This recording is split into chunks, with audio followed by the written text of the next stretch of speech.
Oke, sekarang kita akan membahas tentang definisi dari larutan penyangga. Nah, tapi sebelum kita bahas tentang definisi dari larutan penyangga, kita kilas balik dulu beberapa konsep penting yang sudah sempat kita pelajari dan akan sangat terkait dengan konsep-konsep yang akan kita pelajari di bab larutan penyangga. Oke, yang pertama, ini menurut Arrhenius, definisi asam dan basa.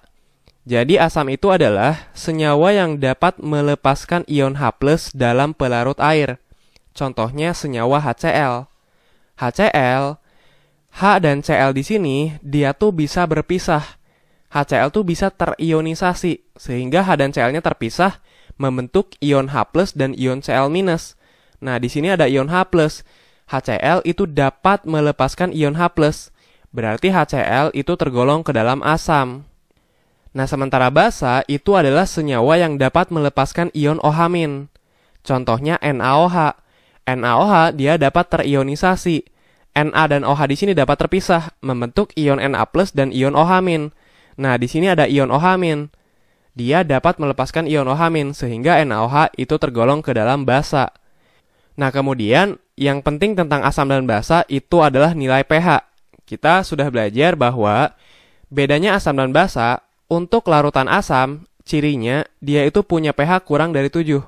Jadi kalau pH-nya kurang dari 7 itu asam, sementara kalau pH-nya lebih dari 7 itu basa. Nah, jadi yang pH-nya kecil itu asam, yang pH-nya besar itu adalah basa. Nah, sementara yang pH-nya itu sama dengan 7 itu disebut dengan larutan netral.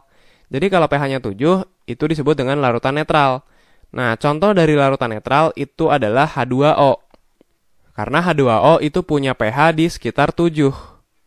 Oke, kemudian kita juga sudah belajar tentang asam kuat, asam lemah, basa kuat, basa lemah. Jadi, asam itu ada yang kuat, ada yang lemah.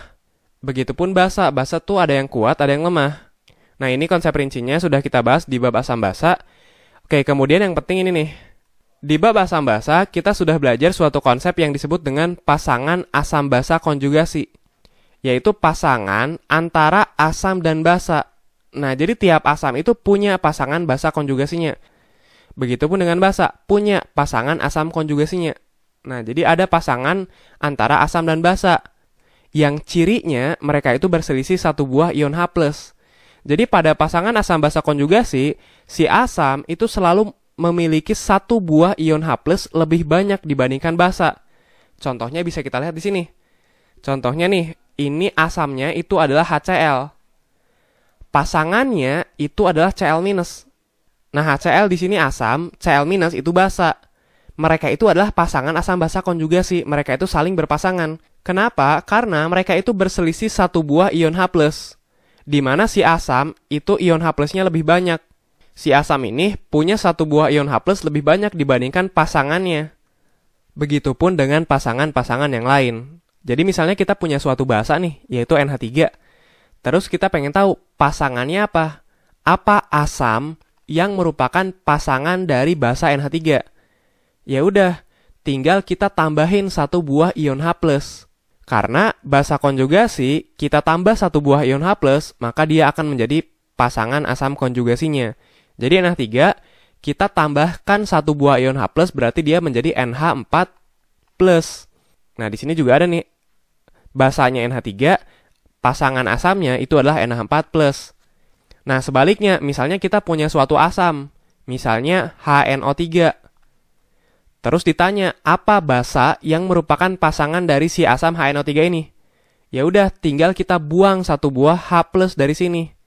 Karena asam konjugasi itu adalah basa konjugasi tambah satu buah ion H+. Kita buang satu ion H+ di sini sehingga menjadi NO3-. Nah, di sini HNO3 asam pasangannya itu adalah NO3-. Nah, itu tentang pasangan asam basa konjugasi. Dan kalau kita amati di sini, si asam pasti besar muatannya itu satu buah lebih banyak dibandingkan si basa. Besar muatannya pasti satu buah lebih banyak. Jadi misalnya, kalau dia muatannya itu positif 1, pasti si basa muatannya 0. Ini 1, ini 0. Ini satu buah lebih banyak. Begitupun misalnya kalau dia muatannya 0, ini NH3 dia muatannya 0. Pasti pasangan basanya itu muatannya negatif 1. 0 itu satu buah lebih banyak dibandingkan negatif 1. Begitupun kalau si asam muatannya negatif 1, pasti si basanya muatannya negatif 2. Negatif 1 itu satu buah lebih banyak dibandingkan negatif 2. Nah, jadi itu tentang pasangan asam basa konjugasi. Oke, sekarang kita lihat definisi dari larutan penyangga. Jadi, definisinya, larutan penyangga itu adalah larutan yang dapat mempertahankan nilai pH-nya di kisaran tertentu. Jadi pH suatu larutan penyangga itu tidak akan banyak berubah ketika terjadi penambahan asam ataupun basa. Misalnya gini, di sini kita punya larutan H2O misalnya. H2O itu bukan larutan penyangga. H2O bukan larutan penyangga. Jadi misalnya di sini kita punya H2O, kita tahu H2O itu pH-nya di sekitar 7. Misalnya ini H2O murni, pH-nya itu sama dengan 7. Nah, misalnya si H2O ini, di sini kita tambahkan suatu asam. Kita tambahkan suatu asam, misalnya HCl. Nah, di sini, ketika kita tambahkan asam HCl ke sini, maka pH dari larutannya itu akan berubah. Yang awalnya 7, bisa jadi setelah kita tambahkan HCl, nanti pH-nya berubah jadi 3. Nah, dia berubah drastis. Yang awalnya 7 jadi 3. Begitupun misalnya si H2O ini kita tambahkan basa. Misalnya basa NaOH. H2O yang awalnya pH-nya sama dengan 7, ketika kita tambahkan basa NaOH, pH-nya bisa berubah. Dari 7 misalnya, pH-nya bisa berubah jadi 10. Nah, dia berubah drastis juga nih, dari 7 jadi 10. Kalau ditambahin basa, pH-nya naik. Kalau ditambahin asam, pH-nya turun. Nah, tapi dua-duanya sama. Ketika kita tambahkan asam atau basa, si H2O ini, dia itu mengalami perubahan pH yang cukup drastis. Kenapa? Karena H2O itu bukan larutan penyangga. Dia itu tidak dapat mempertahankan nilai pH-nya. Nah, beda kalau kita punya larutan penyangga. Kalau kita punya larutan penyangga, misalnya larutan penyangga yang kita punya itu pH-nya 6, ini juga sama, pH-nya sama dengan 6. Nah, ketika kita tambahkan asam HCl misalnya, ketika kita tambahkan ke sini, nah di sini, karena dia larutan penyangga, dia itu dapat mempertahankan nilai pH-nya di kisaran tertentu. Jadi yang awalnya 6, mungkin dia berubah, tapi berubahnya sedikit. Misalnya menjadi 5,9. Nah, jadi perubahannya tuh tidak drastis. Perubahannya tuh tidak signifikan. Begitupun ketika kita tambahkan basa, yaitu basa NaOH misalnya. Kita tambahkan ke sini, dia yang awalnya pH-nya 6, mungkin berubah, tapi berubahnya tidak signifikan. Mungkin jadi 6,1. Nah, di sini dia perubahannya itu sangat kecil. Nah, ini alasannya gara-gara si larutan penyangga itu dapat mempertahankan nilai pH-nya di kisaran tertentu. Jadi pH-nya itu tidak akan banyak berubah ketika terjadi penambahan asam atau basa. Ketika kita tambahkan asam, pH-nya berkurang, tapi berkurangnya dikit. Ketika kita tambahkan basa, pH-nya bertambah, tapi bertambahnya dikit. Beda sama yang bukan larutan penyangga. Ini perubahan pH-nya itu sangat signifikan. Nah, sekarang pertanyaannya, yang disebut dengan larutan penyangga itu apa? Jadi apa isi dari larutan penyangga? Kandungannya itu apa? Kita lihat di sini. Nah, jadi kandungan dari larutan penyangga itu adalah pasangan asam basa konjugasi. Jadi kalau kita punya suatu larutan, terus kemudian isinya itu adalah pasangan asam basa konjugasi, maka larutan tersebut itu akan berfungsi sebagai larutan penyangga. Misalnya di sini kita punya suatu larutan yang isinya adalah HCl dan Cl-. Di sini kita punya suatu larutan, kemudian isinya itu adalah HCl dan Cl-. Nah, karena HCl dan Cl- itu adalah pasangan asam basa konjugasi, maka larutan ini itu akan berperan sebagai larutan penyangga.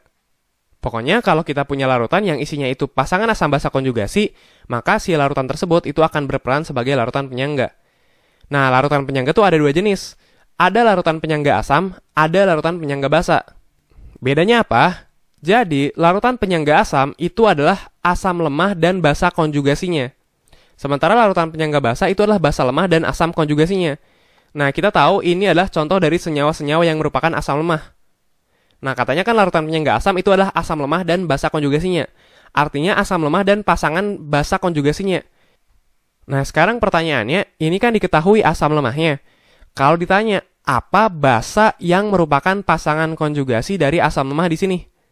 Ya udah, caranya sudah kita pelajari tadi. Tinggal kita kurangi satu buah ion H+ dari sini. Kalau CH3COH berarti CH3COO. Nah, dia kehilangan satu buah ion H+. Nah, tapi ingat muatannya.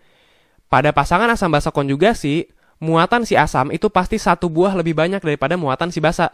Kalau ini muatannya 0, dia kan tidak bermuatan. Berarti ini muatannya negatif 1.